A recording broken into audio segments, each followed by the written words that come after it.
Welcome back to more UCL Fantasy content. This will be the team selection for Matchday 13, the first leg of the quarterfinals. I have 5 free transfers available, just like everybody else watching, but I've also got the wildcard in my back pocket, and I'll be discussing my plans to tackle the quarterfinals and also the rest of the competition in the best possible way. Check out my best limitless and wildcard squads, which I posted over the weekend.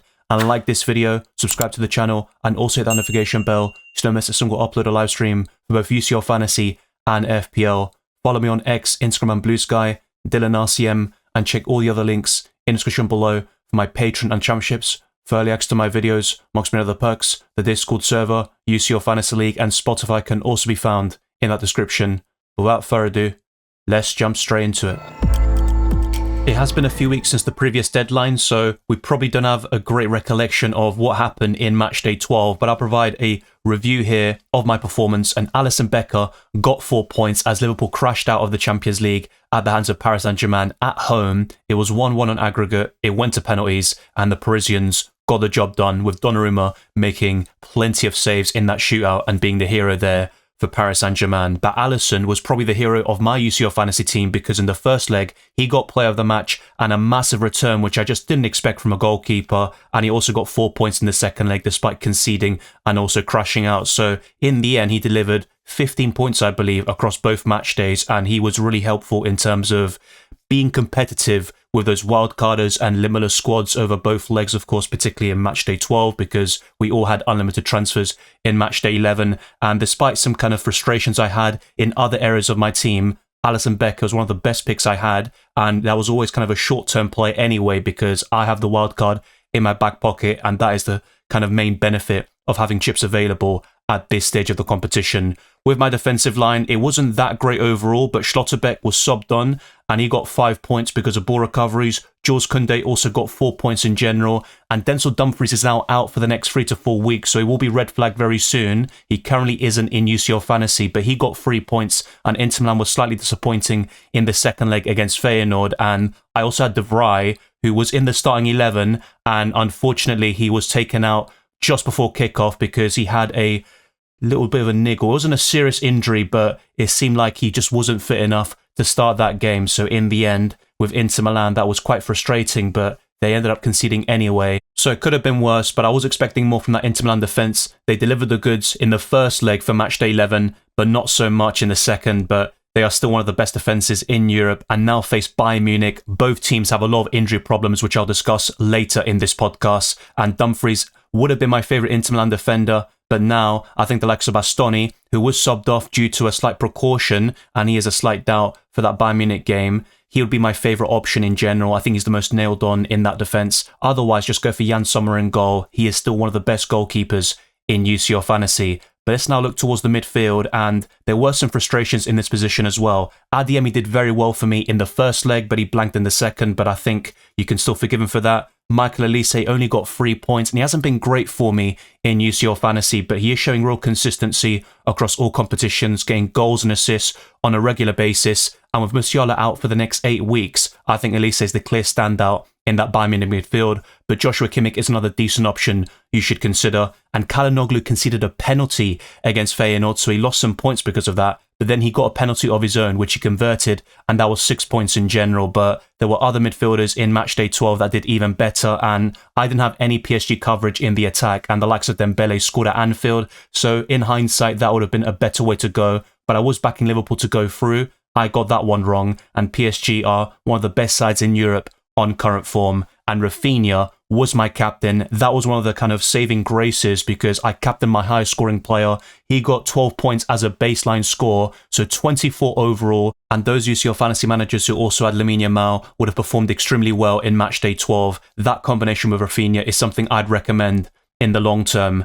And last but not least is the forward line. It usually is very reliable, but it was quite underwhelming in Matchday 12. Guirassy scored and got 7 points. Mbappe won a penalty, which Vinicius missed against Atletico Madrid, but he also got booked during the penalty shootout, so Mbappe got 4 points overall, and Lewandowski blanked. He has been very poor since I bought him in my UCL Fantasy Team. I'm expecting much better for the quarterfinals and beyond, as Barcelona have a decent pathway to the Champions League final. And as for my bench, there are never going to be many points here because you make the substitutions between the Tuesday and the Wednesday. You take off your lowest scoring players and bring on those yet to play. So I had Raya, De Vrij, Grimaldo and Salah, 2 of which are eliminated. De Vrij is actually back from his injury and he has started several games for Inter Milan. And David Raya I also bought in FPL and he's been very disappointing across both fantasy formats. Arsenal have a very solid defence, but with Gabriel out for the season due to a hamstring problem, that is going to add to the woes, and also they have other concerns in that same position. Ben White and Timber did feature against Everton, so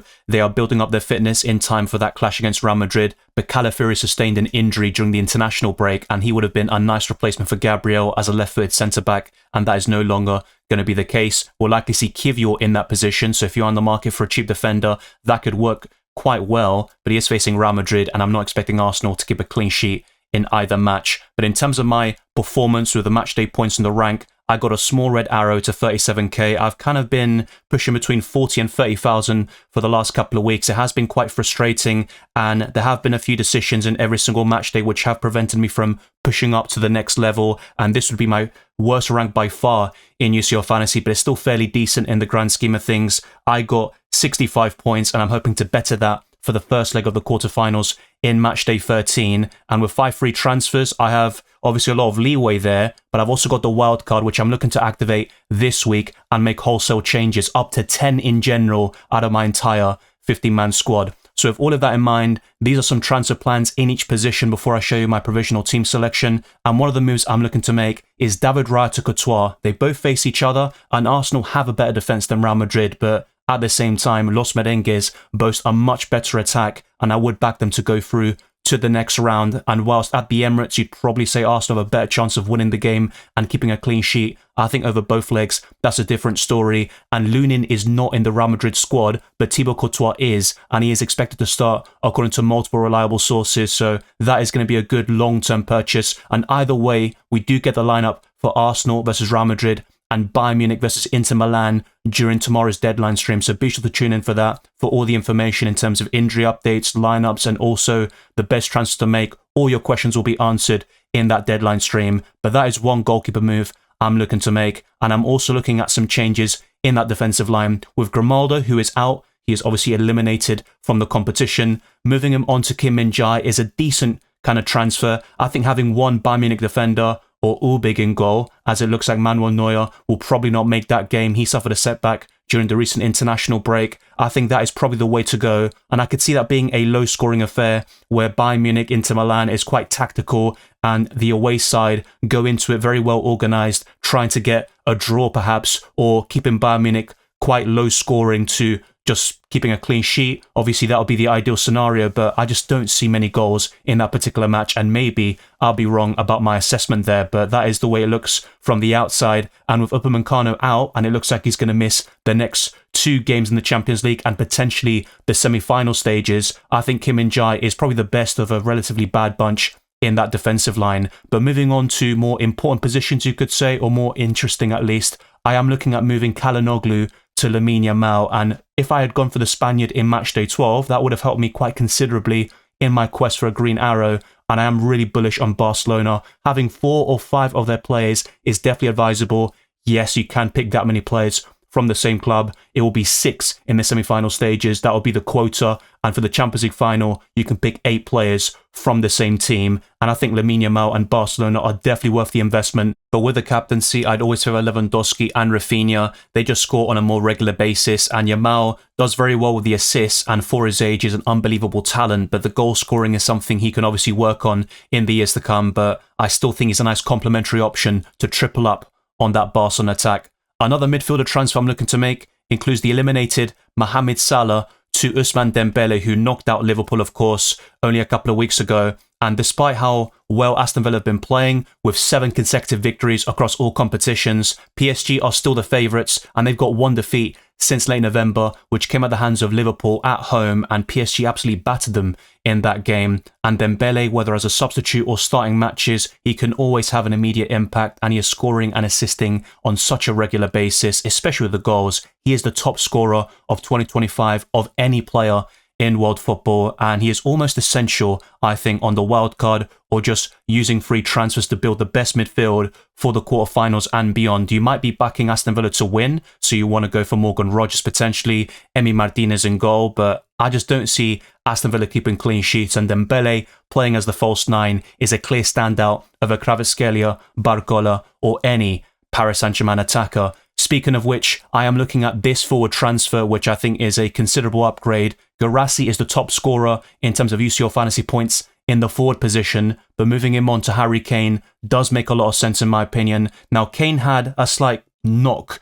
He had, I think, an ice pack on his knee at one stage after the game on Friday night when Musiala got injured, but he should be fine. There are no concerns about his fitness, but Bayern Munich have an extensive list in terms of key injuries and doubts like Pavlovic, Upamecano, Ito, and others that I have discussed. Manuel Neuer was another. And Guirassy was a substitute. He had a slight concern of his own, but he came on as a substitute and scored in a 4-1 victory for Borussia Dortmund. And he actually did very well against Barcelona earlier this season, scoring a brace, and I had just sold him around that time. So that was quite, a bitter pill to swallow. And he is a great option. I think in terms of ranking the best UCL fantasy forwards, he is still in the top 5, but I'm going all in on Barcelona. So moving Guirassy onto Kane is still worth it in my opinion, despite the fact that Bayern Munich Inter Milan will likely be low scoring. I think Harry Kane is one of the most likely from that match, if not the top one, to score a goal and break the deadlock. So with all of that in mind, this will be my Matchday 13 team selection, which has 10 changes from my Matchday 12 squad. So it's going to be very interesting indeed. But in goal, I am looking at Thibaut Courtois. The other options like Jan Sommer, David Raya and Urbig are all very decent. So it's quite difficult to pick the kind of standout for Matchday 13 and 14 only. But I think if I'm looking a bit longer term as well, I'm backing Real Madrid to win. And I also think they can step up and keep a clean sheet, even though they have a quite shaky defence, and they could play David Alaba as a left-back. The likes of Ceballos, for example, and Ferland Mendy are not expected to be fit against Arsenal, and Mendy could miss the second leg. So the likes of Fran Garcia or Alaba are competing for that left-back spot, and Valverde will likely be the right-back there at the Emirates. But Courtois is a safe 7-figure option in my opinion. He's also very expensive, and whilst he doesn't have the best chance of a clean sheet for Matchday 13, I think for Matchday 14 he could be right up there, and if Real Madrid progress to the semi-finals, they'll have a great chance of winning this competition yet again. They've done it so many times, even with their current squad and their manager, Carlo Ancelotti. But on Saturday, they suffered a shocking defeat against Valencia, 2-1 at home. That was Valencia's first away win in La Liga this season, and they were 17th before this weekend. So Real Madrid are looking a bit shaky, and Barcelona are now the favourites to win the La Liga title. But in the Champions League, I think Real Madrid are always going to be right up there, and they are my current favourites at the moment to win this competition, with Barcelona being a close second. Now, with my defensive line, it is quite solid. 2 of them do play on the Tuesday in Bastoni and Kim Min-jae in that direct clash. But you might be saying, where are the Real Madrid defenders or the Arsenal ones? Because I have no Arsenal defensive coverage, but I'm going a bit all in on Real Madrid here, and that's one of my kind of plays on the wild card. But maybe in the end, I'll decide to go for one Arsenal attacker like Bukayo Saka, and maybe include a defender like Saliba. I think Kiwior could offer great value, and we'll see those lineups, of course, tomorrow. But I think Bayern Munich Inter Milan will be lower scoring than Arsenal versus Real Madrid, at least over both legs, and I would be surprised if it was the other way around, but it is possible. And with Hakimi, I think he's a great option on the Wednesday. He has 5 assists this season in the Champions League, only bettered by Joshua Kimmich across all players, and he's the highest scoring UCL fantasy defender this season. The extra games certainly help with the knockout playoff rounds, but he is still up there. He's got the assist threat, he can score goals, and PSG are keeping many clean sheets across all competitions. Now, with the midfield, I'm very happy about this, but I think Bukayo Saka is still a likely candidate to replace Jude Bellingham for the first leg only. We do get free transfers for the second leg, and then 5 free transfers for the first leg of each round. So that would be Matchday 15 and Matchday 17 for the Champions League semi-final, and of course the final, which is going to be at Bayern Munich Stadium. And Michael Olise is facing Inter Milan at home. That could be a low-scoring affair, yes. So maybe having two Bayern Munich attackers isn't the way to go about this, but they do play on the Tuesday, and you are able to sub them out for those Wednesday players and then go all in on Barcelona and Paris Saint-Germain, which is also my current strategy. But don't underestimate Borussia Dortmund and Aston Villa completely. You might want to balance things out a little bit and add Guirassy up front, or maybe go for a decent midfielder like Morgan Rogers with his current form. He got 2 assists against Brighton and scored against Nottingham Forest, who are third placed in the Premier League table. But I think Jude Bellingham over Saka is probably the way to go long term over both legs, and then looking at the semi-finals and the final based on my predictions. But Bellingham and Saka, having both of them at the same time is a nice play on the Limitless, for example, which is something I discussed in that respective video. And I think Rafinha and Yamal is a great double up. I'd highly recommend it. Even if you have Lewandowski up front and are tripling up on Barcelona offensively, I think they'll score many goals against Borussia Dortmund, creating multiple chances, and the same goes for any matchday play in the Champions League. So I'm very satisfied with this midfield.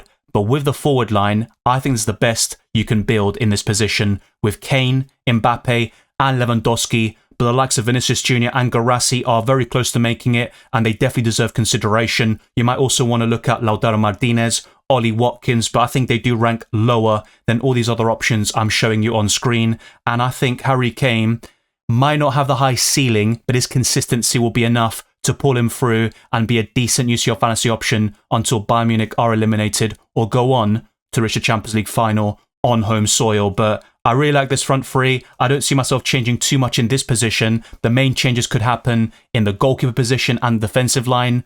Maybe one tweak in the midfield, which includes Bukayo Saka, and looking at it short term, but that would obviously be a very aggressive move, which I can do on the wild card, and that's a major advantage of saving chips until this stage of the competition. But let's also look at my bench. I've got a very solid platform here with Szczesny, Dembele, Bacho, and Jules Koundé. If I had enough money, I'd probably go for Nuno Mendes over Bacho, but I think the Ecuadorian can keep up with him because of ball recoveries. He is outstanding in that particular metric, and Dembele has such a high ceiling. He's a great Wednesday captaincy option, in my opinion. And Jules Koundé is a solid choice from Barcelona, and I think it's worth doubling up on them defensively. But Dortmund have the capability of scoring goals, and it could be a very high-scoring affair there across both legs, like we saw at Borussia Dortmund Stadium earlier this season. It was a high-scoring thriller, which Barcelona ended up winning. Rafinha, of course, got on the score sheet. Guirassy got a brace, and multiple players got returns, especially in those attacking areas. But let's discuss the captaincy as well. I've got Kylian Mbappe as my top Tuesday option, and Harry Kane will be the main alternative there. But if you do have Bukayo Saka, I honestly don't mind captaining him because his record in the Champions League is brilliant, especially at the Emirates. But if needed, I have some very solid choices on the Wednesday, which include Rafinha. He is my top shout there, but in second place would be Robert Lewandowski, Dembele is third, and possibly Yamal in fourth. But I think those games could be very high scoring, especially Barcelona versus Dortmund, and that's why Rafinha or Lewandowski could end up being my final captain for Matchday 13. When you reach this stage of the competition, you can feel conflicted about which teams to kind of pile up on, and in terms of defensive double-ups or offensive triple-ups and stuff like that, what do you really go for? And I think these clean sheet odds from fantasyfootballpundit.com and also the goal scorer probabilities will help you with your transfers, your captaincy decisions, and other kind of moves you make in UCL Fantasy. Barcelona, Bayern Munich, and PSG have a 40% chance of keeping a clean sheet, so they are in the podium of the best defences for Matchday 13. Then you've got Arsenal in fourth, Real Madrid, Inter Milan, Aston Villa, and Borussia Dortmund complete the list of the quarterfinalists, and I kind of agree with it, generally speaking. For Matchday 13 only, of course, that's what it's based on, and I think Barcelona, Bayern Munich, and PSG are the teams you want to double up on defensively, and that's what I've gone for with my current setup, with the exception of Bayern Munich, and you might want to go for Orbig in goal, or perhaps go for two Bayern Munich defenders, but I think the list of quality UCL fantasy options is quite thin there, so Kim Min-jae would be enough in my opinion, but maybe Inter Milan fail to score in the first leg and they go a bit more offensive in Italy. So that's something else you need to kind of weigh up your own predictions for the games and how they'll actually fare. You might actually back Inter Milan Bayern Munich to be higher scoring than Arsenal Real Madrid, which isn't my current prediction, and a lot of the odds and stats would indicate the same way, but that's why football is a game of opinions. You get a lot of shocks and surprises, and we could see some of these big names knocked out in the quarterfinals. But let's also take a look at the goal scorer odds with the assumption that these players start. Robert Lewandowski is top once again. Dembele, Gonzalo Ramos, Rafinha, Harry Kane. That is the top five with Yamal, Barcola, Kvaratskhelia, Ferran Torres, Mbappe, Olmo, Guirassy, Lautaro Martinez, and Kang In Lee all in the top 15. They also have Musiala in there, but he's out for the next 8 weeks. And the last name on that list, Kang In Lee, is the only doubt that Paris Saint-Germain have going into the first leg of the quarterfinals. So maybe you have different opinions compared to this list for the goal scorer odds. And let's not forget the assists, the clean sheets, the ball recoveries. There are many different metrics to getting points in UCL Fantasy. Player of the Match Awards. So that should be very interesting. And I think we have a lot of surprises in store for us for the Champions League quarterfinals and beyond. Before I delve into all of the latest injury updates and suspensions for every single club, let's take a quick look at the Champions League draw and what the semi-finals could look like. So the winner of Paris Saint-Germain versus Aston Villa will face Real Madrid or Arsenal, and on the other side of the draw, you have Barcelona versus Dortmund. The winner of that game will face Bayern Munich or Inter Milan. It's very simple at this stage because we are towards the end of the Champions League tournament. But let's now discuss the injuries and suspensions for every single team. Musiala is on screen, and yes, he's out for the next 8 weeks, as discussed multiple times throughout my videos. But he is not the only concern that Bayern Munich have, because you've got Koeman, Bookman, Ito, Ibrahimovic, Davis, Upamecano, and Pavlovic. The vast majority of them, with the exception of Pavlovic and Neuer, who could still make it for matchday 13, although it's quite unlikely, the rest are pretty much confirmed out of that first leg against Inter Milan, who also have a lot of injury concerns. Bastoni had a slight problem this weekend against Parma, but he is expected to be available against Bayern Munich.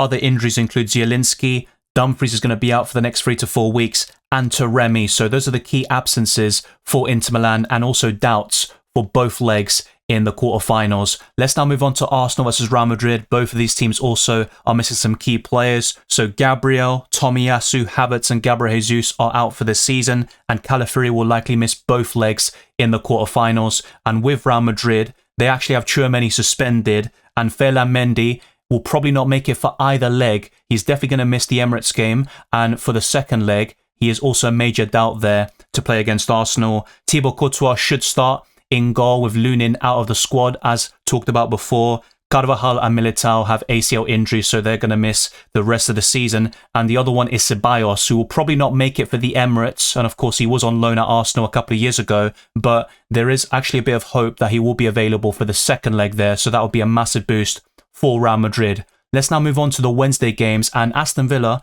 have no injuries to report, and with Paris Saint-Germain, they've had a healthy squad for the last couple of months. The only concern they have is Kang In Lee. The rest is looking very solid for both teams, which is great to see, and hopefully we can see the best version of both clubs. And last but not least, we have potentially a high-scoring affair between Barcelona and Borussia Dortmund. So Dani Olmo is a doubt, and he could miss the next 2 matches in the Champions League. Casado, Bernal, and Ter Stegen are the other injury concerns, with the German shot stopper missing the rest of the season, basically, which is something we've talked about for the last couple of months. And with Borussia Dortmund, Koulibaly, Sabitzer, and Mane are the injury problems they have. But otherwise, it's pretty much as you were with all these teams, and only a few of them have been majorly affected by injuries, with Bayern Munich, Inter Milan, Arsenal, and Real Madrid. But let's wait and see what's in store for us. And before I go into some other moves I can make for my UCL Fantasy team, these are some stats across all competitions and also in the Champions League. Bear in mind that the league stats were taken from a few weeks ago during the international break, so some players have scored goals like Harry Kane and Dembele, for example, Kylian Mbappe, but some very impressive numbers there, and this could help you in choosing your favourite midfielders and forwards in UCL Fantasy. But goal scoring is not the only thing to talk about, at least in the league. Let's look at the Champions League stats. You've got Rafinha, who has 11 goals, Kane and Guirassy have 10, Lewandowski has 9, and Erling Haaland, who is out of the competition, scored 8 goals in quite an underwhelming season for him and Man City, so that's still very impressive. And these are the assist stats which I have referenced in my videos. Kimmich has 6, the likes of Hakimi, Rafinha, Frimpong, De Ketelaere, and Zappacosta have 5, but 3 of them are eliminated from the competition. Only Kimmich, Hakimi, and Rafinha remain in this tournament, and they're the ones you want to be adding to your UCL Fantasy squads. Hopefully all these stats, numbers, and injury updates have helped you, and we will get more injury updates and squad news over the next day, and they will all be covered in tomorrow's deadline stream. There could be a few tweaks from now until the deadline, which I'll cover in tomorrow's stream. Jan Sommer to replace Courtois is a possibility, and that'd probably mean Rudiger replacing Bastoni in that defensive line, especially if the Italian has a setback. And Saka over Bellingham is a short-term play, which I don't like too much over both legs and also going into future rounds of the competition. But if Arsenal do produce a huge shock and upset, then maybe that could age very well in the end. And Saka has a very high ceiling in matchday 13. He remains one of the best captaincy options on the Tuesday, and I would rank him slightly higher than Jude Bellingham for this week only. In the forward line, I think Vinicius is still being considered over Mbappe, but there are some reports that indicate that one of Mbappe or Bellingham will be the next penalty taker after Vinicius has missed several key penalties, one against Valencia on Saturday and also matchday 12 against Atletico Madrid. And I think Guirassy is still a decent shout, but I'm going all in on Barcelona. And in the midfield, I just don't see myself making too many changes apart from Saka or Bellingham. That's the key decision to make there. Musiala is out of the equation, so I need to look elsewhere with my midfielders, and he just didn't really produce the goods for me anyway in this tournament. And with the defence, I think I'm very happy with that kind of setup. Adding one Arsenal defender or Raya in goal is also something to consider, especially if you're backing Arsenal to win the first leg, and they are fourth in the clean sheet odds, which I showed you earlier. But on the whole, I can only see myself making these 3 modifications if I decide to shake things up and just kind of have a bit of fun with it and maybe go for some short-term punts, because the wildcard allows me to be a bit more aggressive now, and I've still got 3 transfers for matchday 14 and then 5 for the first leg of the semi-finals in matchday 15. And there we have it. The UCL Fantasy Team Selection for matchday 13 has been covered. The wildcard is active, so that's completely locked in. And there could be some modifications, which I'll discuss in tomorrow's deadline stream. But the aim is to answer all your questions there, to provide you with all the updates that we get on the Monday and Tuesday, and to ensure you become better UCL Fantasy managers, rise up those mini leagues, and have a lot of fun in the process. Thank you very much for watching this video and listening to this podcast. If you enjoyed it or found it insightful, then like this video, subscribe to the channel, and also hit the notification bell so don't miss a single upload or live stream for both UCL Fantasy and FPL. Our aim is to get this to the 200 likes and to keep on pushing towards new goals like favorite subscribers. Follow me on X, Instagram and Blue Sky, DylanRCM, and check all the links in the description below for my Patreon and the championships, for early access to my videos, amongst many other perks. The Discord server, UCL Fantasy League and Spotify can also be found in the description. I'll see you tomorrow for that deadline stream, and keep your eyes peeled for more FPL content.